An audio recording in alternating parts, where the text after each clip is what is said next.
want to introduce you to somebody, but first I want to tell you about what he has to say. He says the world and the way we do things, both on a business and a social level, post-COVID-19, will most definitely be very different to the norm. And forward thinker Mikhail Manuel has launched an online talk show and a conversation series on Facebook Live called The Future of Local Government Post-COVID-19. This 7-series talk show aims to encourage the public to think about the ways to solve complex issues in our communities. And I think it's very relevant from the situation that we're in right now. A very good afternoon to you. Assalamu alaikum. Thank you so much for joining me, Mikhail Manuel.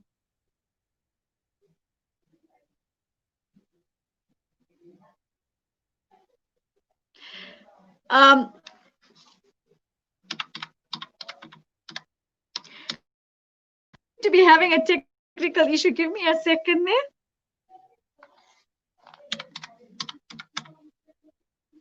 Yeah, so Mikhail Manuel has definitely enticed us. He says we will need people to be creative during this period, and his reasons, it is important that we not only participate in finding solutions, but also help drive them.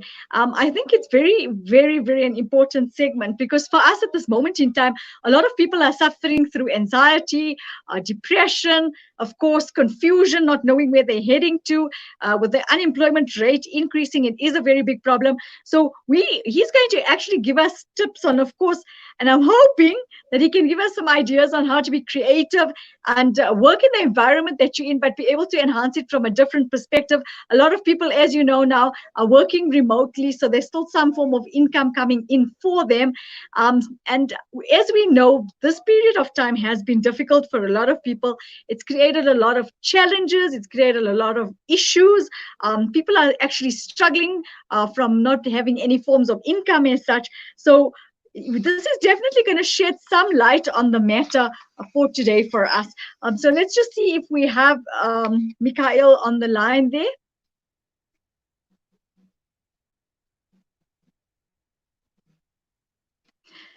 You know, as we were saying, the period of this lockdown has given people, I think, so much to think about. The situation we're in, being able to you know, try and get over a lot of challenges as such. And I think the challenges have become a lot more difficult to the normal days that we have. And Mikhail is actually going to try and entice us through these talk shows to try and look at a different perspective. And you know, as we know here on the Salam Media Show, what we've been doing is trying to get people to be positive, change their way of thinking, and of course help them overcome those hurdles and such. Thank you so much for joining us this afternoon. We had a bit of a which I wouldn't call it a lockdown, but anyway, thank you so much for joining us. Yes, I'm sorry about that. I'm not sure what happened on my side. No, that's not a problem. You know, it could be lockdown issues. It is raining here in Cape Town, so that often affects the signal.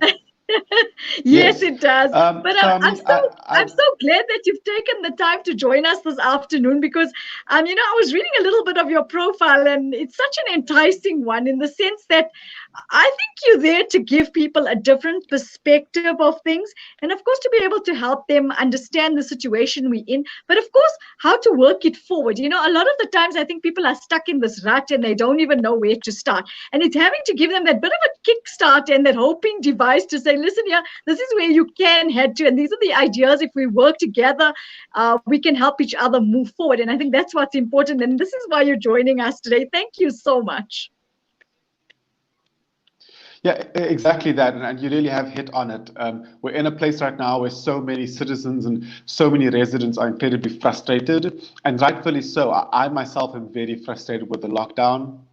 But the important thing here is that even though we are a country of differences, in fact, the whole world is a society of differences where we all believe different things, or we look different, or we have different backgrounds. This COVID-19 pandemic and crisis has really shown us 3 core components of what it takes to govern well, so that all people, as many people as possible, can in fact progress. And that's the point of this show, The Future of Local Government, so that we can actually look at those 3 components and then hopefully post-COVID-19 actually begin to work together and collaborate across our differences so that we can actually build better government. Talk to about the three components. A lot of the time people will say, what are those three components? Yeah. So, I mean, the first one is behavior change, right? The individual person is able to do certain things to help us not only flatten the curve, but also just to keep their neighbors safe and actually ensure that if anyone does get sick, that they have done all possible to protect them. And of course, those are the wash your hands and the wear your face mask and keep your social distance type thing. And the fact that we look at something like COVID-19, which is actually quite overwhelming, it's quite a big, complex thing, it's an international pandemic, but you can solve it by bringing the solution down to the individual person. And so what I tried to do on the show in the first a few weeks of the Facebook show is to look at, well, what of our complex problems that we have, especially in Cape Town, but I know that Joburg struggles with many of these as well, can we actually begin to look at the behavior of individual residents? And so we looked at congestion, we looked at homelessness, which is a big problem in Cape Town, we looked at climate change, and we said, okay, what amongst these things can the individual person behave differently? And this week, unfortunately, our show, because of technical difficulties on our side, has been postponed to next week. But following the Facebook Live show, we're going to be launching a WhatsApp magazine, which people across the country can subscribe to. And we're going to begin to look at the second component, which is community action. In Cape Town, we have these things called Community Action Network. Yes. CANs, but we civic organizations, as well as big NGOs that, it's Gift of the Givers and Community Chest, that kind of thing, that are coming along and kind of gathering together people where there is difference to be able to actually solve a problem. And what I want to look at in this WhatsApp magazine is to say, well, often people join things like the CANs or NGOs out of a place of goodwill. They join because they really just want to help their fellow neighbor move along in society and progress, and it's a sense of positivity. But so often these organizations get marred in politics. There's already a concern of whether or not the CANs actually are politically motivated. And so all I'm trying to do is to say, well, what are the four components, what are the four factors, rather, that makes for a healthy organization that really serves residents, so that we actually get that understanding out to as many ordinary citizens and residents as possible, so that people have the ingredients to be able to actually ensure that any civic organization or political party or business or whatever remains true to its core values. And so that's the second component. The third one is government cooperation, and the mere fact that we have lockdown is exactly that. National government is able to administer what that lockdown looks like, but the provinces are in charge of their health systems. And so even if a health system is ready, as in the case of the Western Cape, the national government decides what lockdown level it's at. And so that kind of cooperation is key, especially with the fact that when we go, one or two election cycles from now, coalition government is going to be the norm in South Africa, which means that people with completely different ideologies have to find a way to work together. And our residents and our citizens have to get used to this idea of turmoil within governments. And so really to get people to see, how does government cooperation actually work well so that it genuinely serves residents? And that's what I'm trying to get across in the Future of Local Government show. Yeah, so basically giving them insight into the future in some way, for them to be able to understand what we're actually heading to, and of course to be able to plan ahead for it.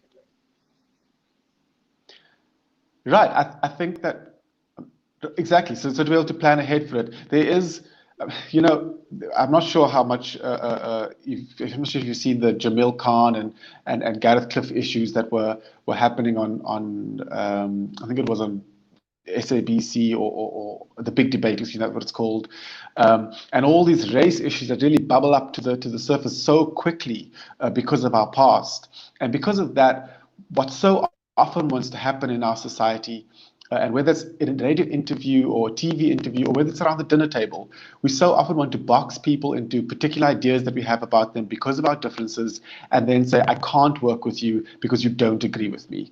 And quite frankly, that is not at all is what is going to help us to actually progress and solve our problems in the country. We have to be able to collaborate with our differences. And so that's the kind of future that we have to prepare ourselves for, where you can stand and hold your heritage proudly. You can stand and hold your demographic or your experience proudly. Your ideology, you can hold it, and no one can tell you that you're right or wrong, but they can challenge you. And in and amongst those differences, we can still work together. That is the core of coalition government, and it's the core of what I believe our citizens and members of civic organizations need to prepare themselves for if we stand any chance of being able to actually build better government. And I so agree with you, because it's about actually, like you were saying, looking at the interests of the citizens of South Africa, putting all the other differences aside as such, and making us find an amicable solution that's going to work for everybody as such. So it's about, I think, growing us as a nation. Let's put it that way.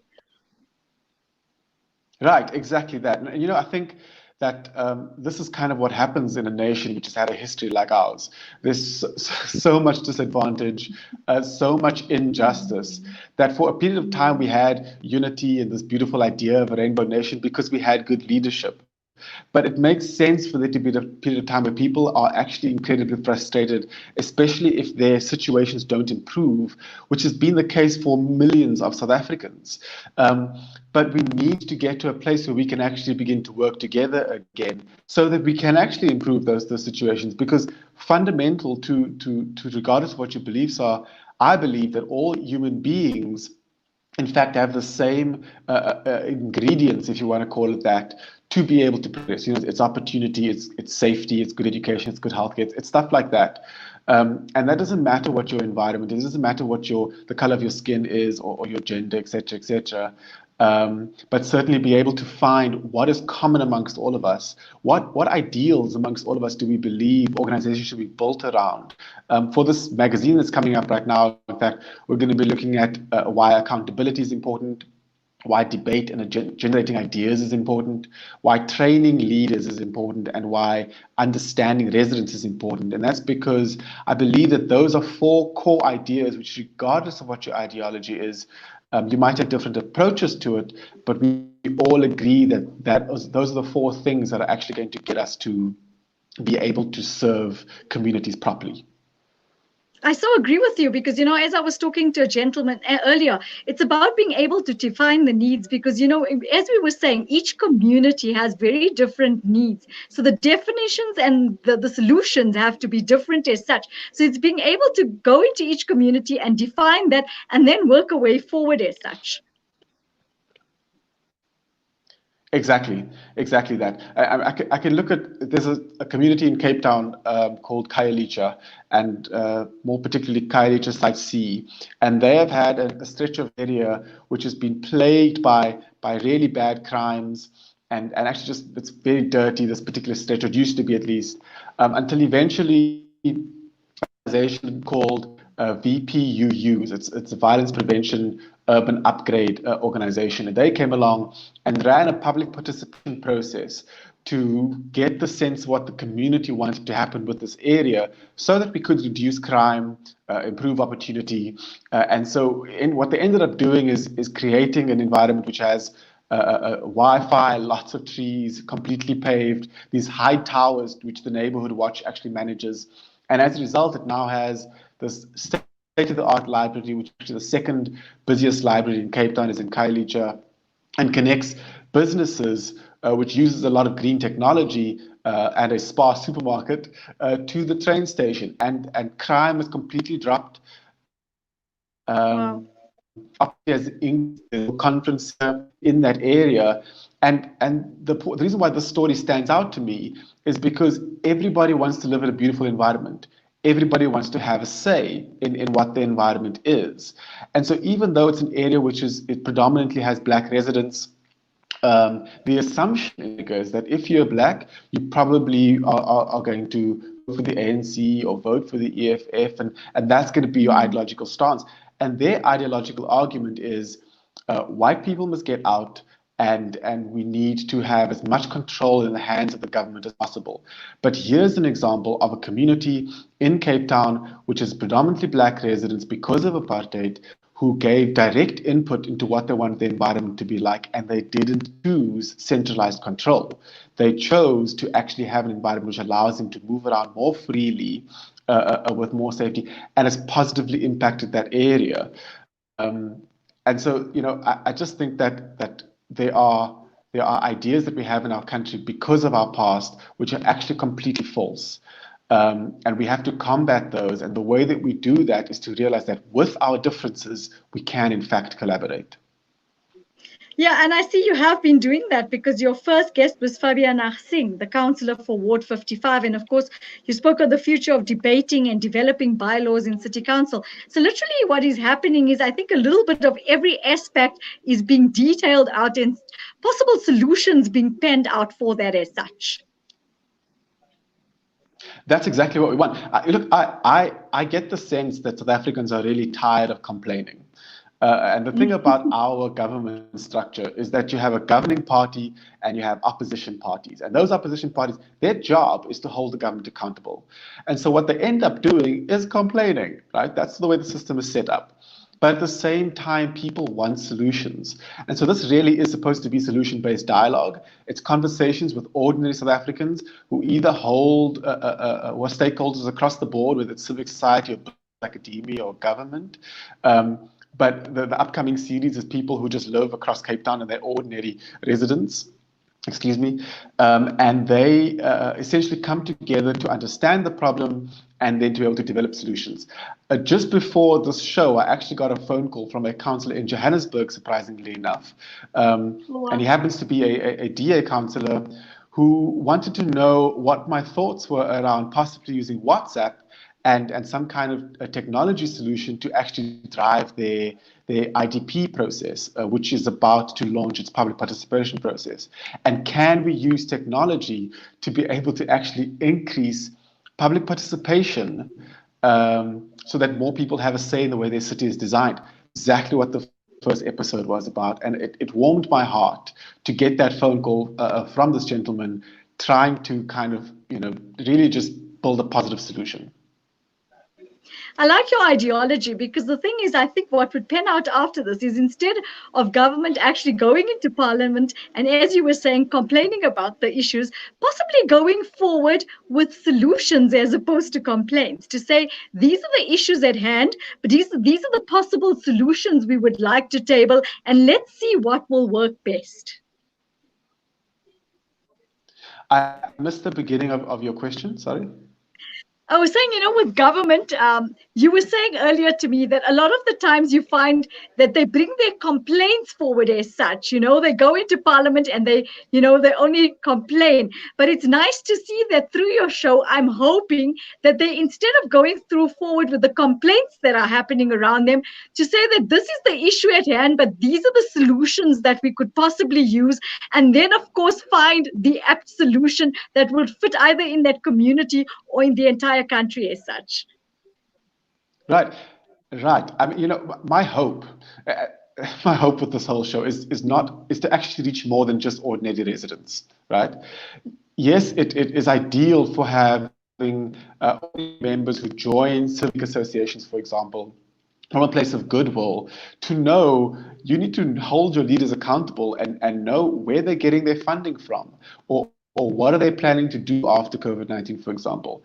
But at the same time, if we look at government, we need to be able to influence politicians and councillors who actually are the ones who are going to sit and debate these issues about what possible solutions are. So yes, you've hit the nail on the head. What we really need to be doing is to actually, again, collaborate so we can come up with as many solutions as possible, get that out there into the public domain, but also into the caucuses and the councils in which people can actually realize, oh, hold on, here is 2,000 people, which previously was enough to start or to initiate the cigarette ban. But here are another 2,000 people that are saying, here's a solution for using tech and government. This is what we really want to have as citizens kind of thing. And we want to solve homelessness, and we want to do it through vouchers. We want to solve congestion. We want to do it through cycling, that kind of thing. So that we're actually hitting or influencing rather stakeholders as well as residents. No, but we're definitely then creating that Ubuntu and helping each other move forward. So it's not just expecting something to happen, but actually getting involved in, creating that change as such, and of course for the positive. Exactly. That is such a good a phrase that you used right there, that we're not just voting and then sitting back and waiting for something to happen, but the resident is part of the solution. The councillor is part of the solution. The resident needs to hold the councillor accountable.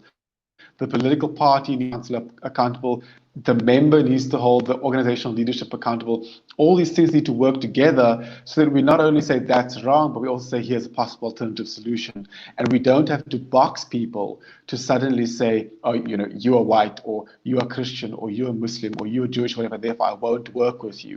But rather to say, that is who you are, this is the country that we live in, and we can in fact work together.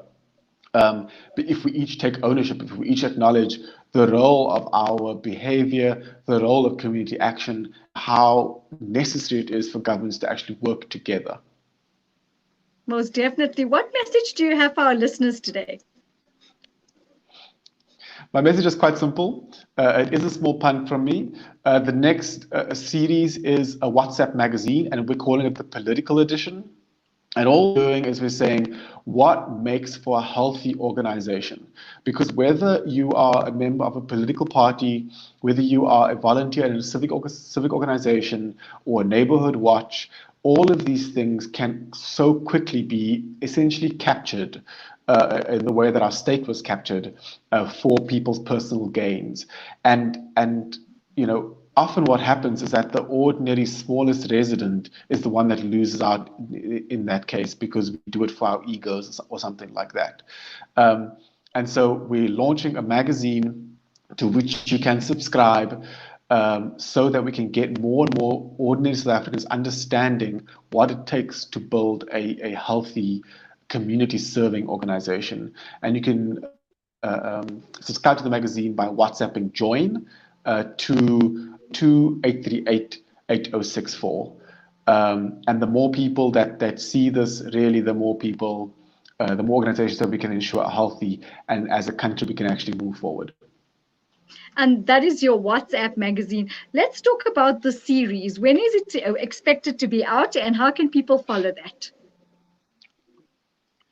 So it was supposed to launch this coming week, but with today's show being postponed, it's going to launch in 2 weeks' time. So the middle of June, it'll come out. It's going to be 4 weeks long. And after those 4 weeks, we're going to follow it up again with a Facebook Live show, where I'm hoping to bring in a few opinions and what's called stakeholders from big organizations. Hopefully the CANs, ideally. I'm a big fan of what they're doing. They're really doing very positive work. And I want to bring in people who can actually debate about these issues, so that we can, again, get to a place in a society where we can realize that even if we disagree, we can still, in fact, work together.